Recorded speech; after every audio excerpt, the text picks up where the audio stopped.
Okay, then welcome back to part 2 of Mind Over Chatter. What's the matter?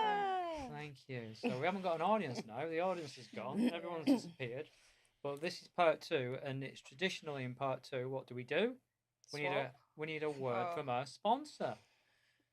So, and it's always Emma's role to be the advert for our sponsor. You're the poster child for this. So, all I want to do is this, right?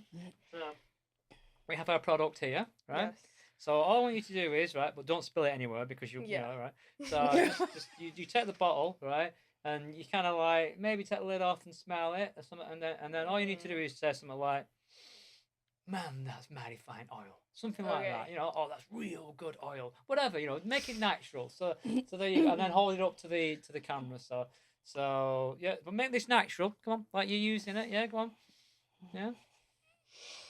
Ooh, that's amazing oil. Thank you. So, grapeseed oil for all your oil needs. So that's a sponsor that keeps us going. That pays us all. That pays for this this table. It pays Marius's wages. So thank you for that. Because we don't keep the sponsors happy, then the execs they will close us down. So we need to kind of like we need to take this serious, right?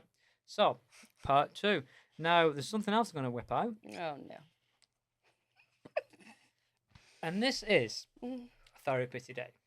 So for the listeners out there, the people that aren't so much kind of up to date with what happens within counselling and psychotherapy, there's an organisation called the BACP, which stands for.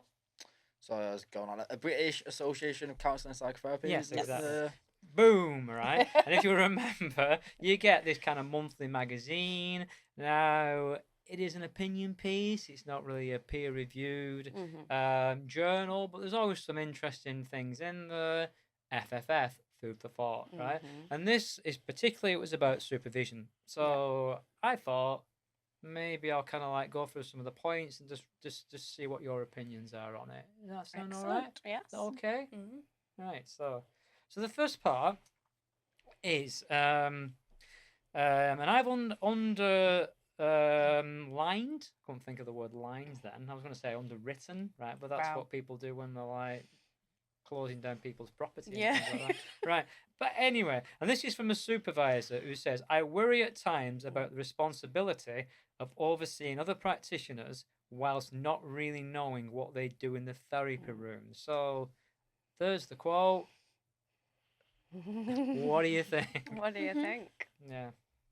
Yeah, I mean, it's something that I suppose is you've got to have an awareness of it in your mind as a supervisor, because the thing is that we can only really work with what the therapist is bringing into the supervision room. Yeah. However, I feel, and I suppose I can only speak for my supervisors, but I feel as though we have a good enough a relationship that when something might not be going the best, that they feel comfortable enough to disclose it. Yeah. And us work around it. But that is there's always what's the word? Is it niggle? Yeah. Niggle. Yeah. Which is what I used to be called at primary school. Okay. Yeah. So yeah. I think as well, it highlights the importance of the supervision relationship, the supervisee and supervisor's relationship, because it does need to grow over time. You're never going to know what happens in each session, but as you get to know your supervisee, you get to know their practice there, and that's where both parties need to come with openness and genuineness. And so you can really feel what might be happening and explore it and not be afraid to ask questions. And that's the whole point for me of supervision, is to gently and empathically dissect a situation or a session, obviously ethically and with the client's best interest, to gain an understanding. And then you tend to work with supervisee for quite a long time. And within that, you do then, I would say, get a feel for how they do work, even though you're never actually in a session with them. And I'm just kind of like picking up as well. There's the element of you don't know if they're being truthful or not, because you say like you're not in that room with them, so they might be hiding the bad practice or the things they've not done as well, perhaps. It Possibly. Yeah. I guess like any client though that comes, we don't know that they're telling us the truth. But if we're meeting every client with, you know, the core conditions, we're trusting what they're telling us. Yeah. And we can only go with what they're bringing. I think, again, if you know somebody well enough in your building that relationship, you'll be able to tell. Within that, the article, I think one of the important things was it Joe Bamber that was saying it was gut instinct. You go with your gut instinct. Like if it doesn't feel right in that relationship, you've got to explore that. If there's something you feel that's off in what your supervisor is telling you, we have to explore that. Yeah. As you would maybe in a counselling client relationship where something might not fit, you might need to clarify it. It's important we do listen to that. Yeah, and there's two things here because one of the things we talk about in this article is that relationship. So we'll get on to that. But that idea of that gut instinct. When I was doing my training, just as a therapist, one of my main trainers just said, "You feel it in your bones. It's all about instinctual, and it's all in the gut." And that's being a therapist. Yeah. So it's interesting how it's similar being a supervisor as well within that. Yeah. It's a bit. For me anyway, I'd say it's still about the relationship. Yeah. It's a different kind of relationship, but it's still about the relationship. Yeah. And within that, you learn. You're learning about, because we all will practice completely differently within the bounds of the ethics and our training, but we will all have the importance is that we all find our own way of doing it, our unique way of doing it. And so we can't expect we're not carbon copies. No. So. Okay, so thank you for that. Any comments from the students? I was going to call you crazy kids, but I've been remembering I'm not allowed to say that, so yeah. No, I think it's just really interesting hearing your point of view, like being someone who's looking for a supervisor. I think I'm just having fun listening. I think I don't have any questions. Okay. Yeah. Okay then. So thank you, Jack. Yeah, I thought it was an interesting comparison as well to like the clients. That was what I was thinking, and I think you can get benefit from that as well because even if they're not being honest with what an issue might be, there's an issue there. So maybe you're solving it that way, and then they'll grow trust in time. So yeah, it's interesting. And it talks about right, are you giving enough focus to the relationship? It's kind of a question that supervisors should be asking themselves. So, and from your Emma. I am Emma. Yeah. Your Emma. I'm going to say your answer, Emma, but I turn it into one word, right? It feels like you do put a lot of focus on that, on the relationship. Yes. Yeah. Okay. Absolutely. Yeah. But it says here, sometimes it's difficult to get that balance because you have to be both supportive of the supervisee and the client. So I'm just wondering how you feel about that in terms of what if the supervisor is telling you stuff and you're thinking, that might be damaging to the client, but also you don't want to damage the supervisee's confidence or whatever. So how do you balance that? Yeah. Do you want to? I suppose it's about kind of offering it in a way that is supportive and knowing your supervisee and the relationship is strong enough to kind of not cause a huge rupture in between that, where maybe it might bring up some defences in the supervisee.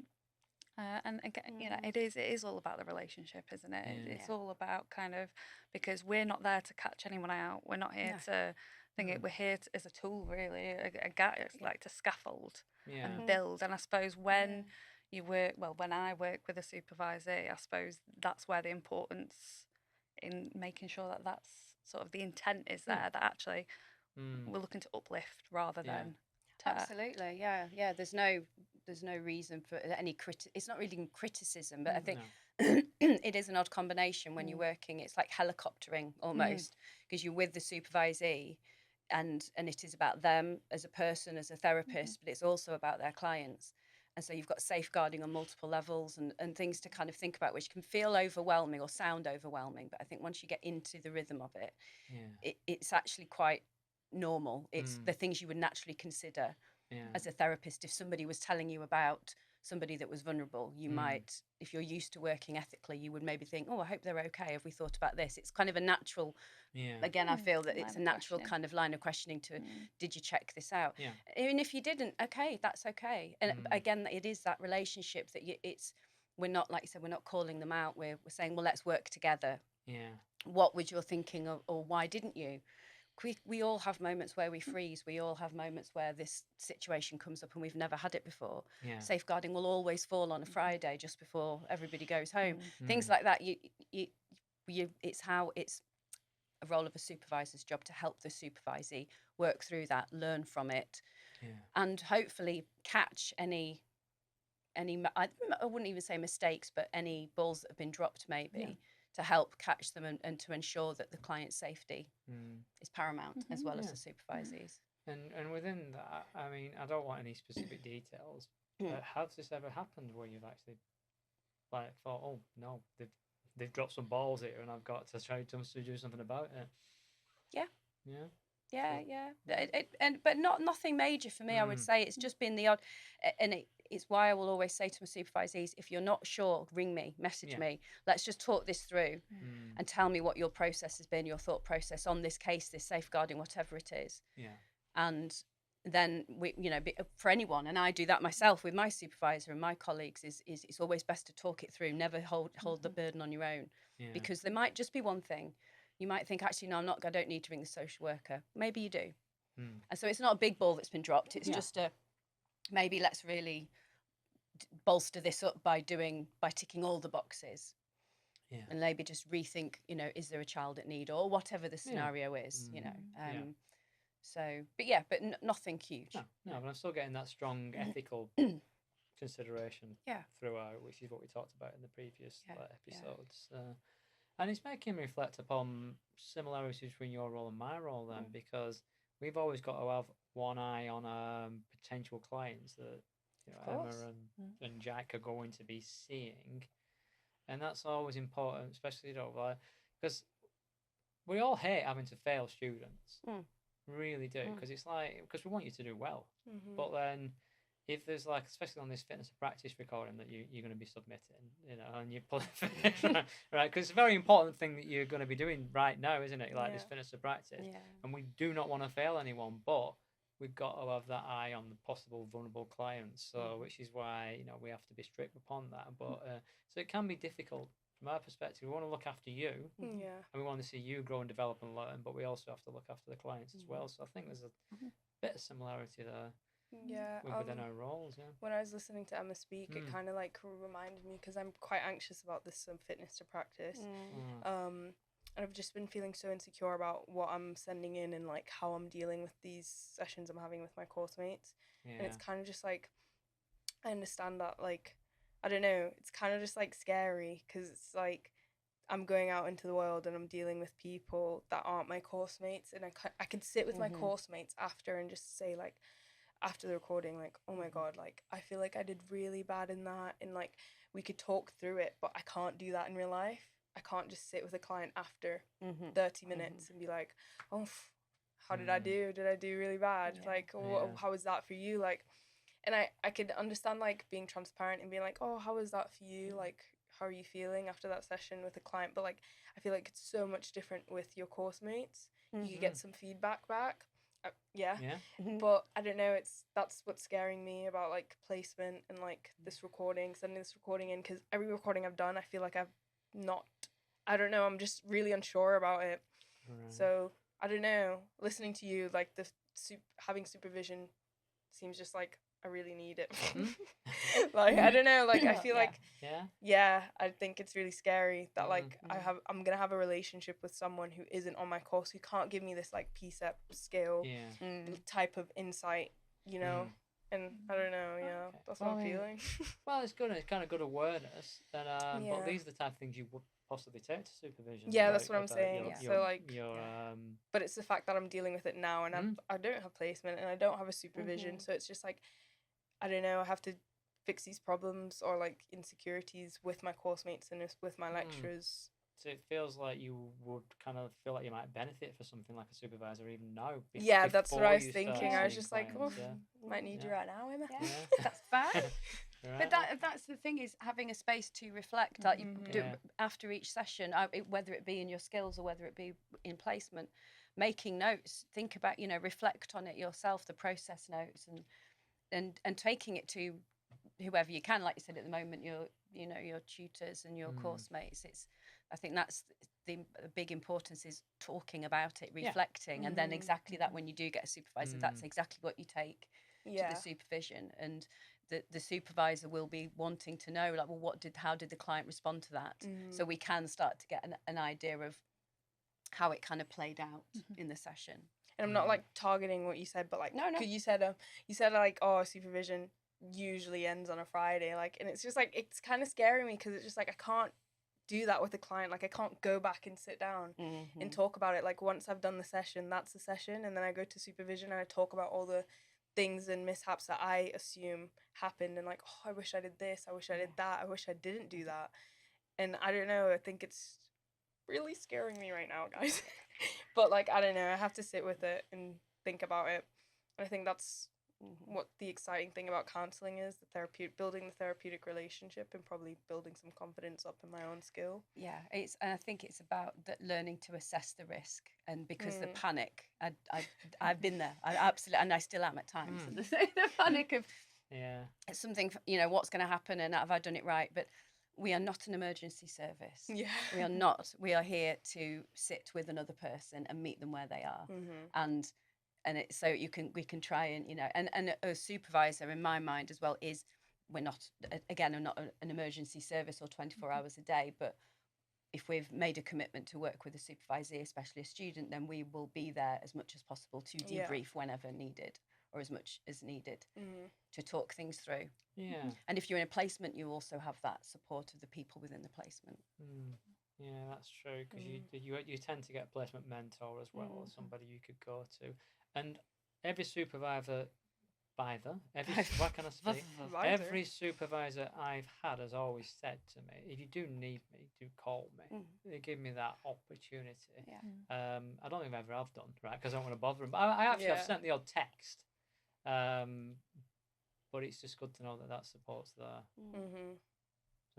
But what I'm getting a strong sense of is, for you, is how important this feels to you, and how passionate you are about it, which is what's making it seem like it's I think and I think, like, I don't know, it's all settling in that, like, once I have a session, I don't have this, like, I'm not having a session with my course mates. I keep on repeating that, because it's just like, I can't sit down with this client afterwards and do a debrief on, like, the session. It's kind of just like, once they leave the room, if I've messed up, I've messed up. I think that's what's scaring me right now. And obviously I rationalize it, and I understand that it's all like a learning curve and stuff like that, but these are real people with problems and life, and they just want to talk to someone, and whether I could talk to them and stuff. At the end of the day, it's serious stuff. It is real. So okay, anything, Jack? A lot of thoughts, I think, but I don't even know how to get into it. Fine. I don't know, sometimes it's an issue I have with uni, is that it feels very like it maybe pushes people out before they're ready, because of like the 3 years, and also the fact that money's involved. People want to get out and earn, whereas if people were actually being ready, not that there's this thing of like you have to be ready, because at some point you might not feel ready when you are, but I think at some point sometimes it pushes people out quicker than it should, which is maybe dangerous for clients and themselves as well. But possibly. I mean, that's why we, like I say, we are quite strict on this fitness of practice assessment, to make sure, because we wouldn't let anybody out if we didn't feel they were ready. Yeah, but then to me that feels like, if there's red flags, you fail, but not. I feel like there could be a higher standard if it wasn't for uni, if that makes sense. But because of the way uni works, and there is 3 years, the standard's lower. Kind of, that's the way I see it. Okay, so you feel that if it kind of more an open-ended, people go out when they are ready. But then again, there's also that you said sometimes they might be ready, but they don't feel they are. Yeah, I feel like, but the bar has to be lowered to be able to say that people are ready at this time. I guess, like, there's certain things which could be improved quite easily, but it's not because of the way it works, I guess, the system. But yeah. Okay, that's an interesting way to look at it. You were both going, have you got any comments on that? It's an interesting perspective, I suppose. I suppose what I was thinking about was, I suppose there's that pressure, isn't there, like you said, about kind of like getting out, getting finished, getting done. But also there's that reluctance, isn't there, sometimes that people can be ready. And I suppose for me, I always think about what my supervisor said to me when I was just about to start, and that was, you know, all of these nerves that you have, you know, when you're in that room with that real person, it's about them. It's not about you. Yeah. So I feel like I'm just ranting, No, but that's a good point. it is That an is a good interesting point. perspective. And we talked about this in the first episode about the fact that lots of people don't feel they're ready, and lots of people, even when they've done 100 clients, they've done 5 years, they've done 10 years, still don't feel that they're ready. Because the whole point of the first episode was we don't know what we're doing. There's this idea of that, but just being open to that. And that beginner's mindset. God, I have spilt water everywhere, but it's just water, and it's just on me, so it's fine. Right? That was it's only water, and it's on me. Right? That beginner's mindset, as I said. Right? That was destined to happen. It was destined to happen. Yeah, no. So I owe 200. Did I speak that into 200 quid to marry us. That's fine. Right? Changing my name to Emma now and getting on. So. Well, I think that like you said, I don't think there is a point where any professional would say, I'm here, I've achieved it, I'm ready, I'm the best I'm ever going to be, I've done it, because we are working with people, we're working on ourselves, there is forever development to be done. I think I like for me, for example, the course, it can be restrictive, like you said, in the years, because there is that you've got to get it done. And I didn't get it done. I had to I didn't finish my hours. Because it's hard to get placements. There's so many extra things. If you do fail an assignment, you have to retake it. There's a million things that happen. Life happens. It's one of the biggest courses of personal development you'll ever do in your life, doing this training. And the having to do an extra, I think it was an extra semester or two that I had to do to get my hours in, which is really common. The frustrating part, which I kick against, was the fact that I had to pay for that after I'd paid for the whole course because of nothing really that I felt was my fault. I then had to pay an extra, God knows how many £100 to just, you know, for the privilege of coming once a month and sitting in a room with someone. That's, you know, I would agree that that's the frustrating part. But I think it's maybe there is somewhere to meet in the middle with it. Like a bit of flexibility, you know, that the fitness of practice is there to be a real strong marker of, are you ready? But if you do then go out and you don't feel ready, I think students should be allowed to kind of come back a bit if they're not ready. That's fine, and I mean, these are all good points and they're all valid. And it's also, I was the same. I didn't do mine in 2 years. I had to do an extra year, and I had to resubmit my fitness of practice. Not my fitness of practice, my final assessment. And my lecturer said to me, "Don't rush it. Just take your time and do it when you're ready. Don't feel pressured to rush it." So when the time I qualified, I'd done nearly 200 hours. But that was fine because that's where I was. And we always say to students, don't see clients as just numbers. Don't start cranking up your client hours towards like the end of your third year because you want to qualify in June, because that's not the right thing to do. So we do kind of like try and like, you know, monitor these things. It's hard to do that though, isn't it? When you've then got you've got the pressure of course it is. But I want to get a job, or I've only got so much money, or my graduate loan only runs to this point, or whatever. There is a balance, and you know. and we are moving into other factors here, which are bugbears of mine in terms of how much it costs to train to be a therapist and how elitist it can be. Absolutely. And you know, and the cost of supervision and etc. But those things that I talk about all the time about, you know, and in the previous podcast, which was at Creativity Works, I talked about this, like, life's not a level playing field, and I hate that.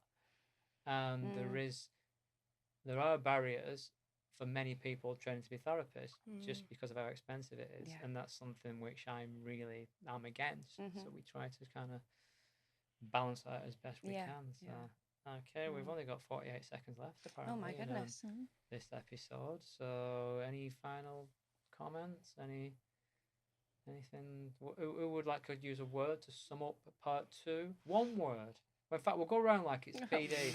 One word each. Check out time. I'm going to say wet. Yeah, that's my word. Yeah. Funny. That was funny. Yeah. I'm also going to say idiot. Pointing at myself. Yeah. I don't know. I'm just struck by struck. Struck. Just say all the word struck. Yeah. Complex. Yeah. Complex. Simplex. Yeah. Simplex. Yeah. Yeah. I'm gonna say jinx. Jinx. Yeah. Well, there you go. So it's time to play out. I'm gonna once again play the trumpet in honor of the people that have left, and also in homage to my wet pants.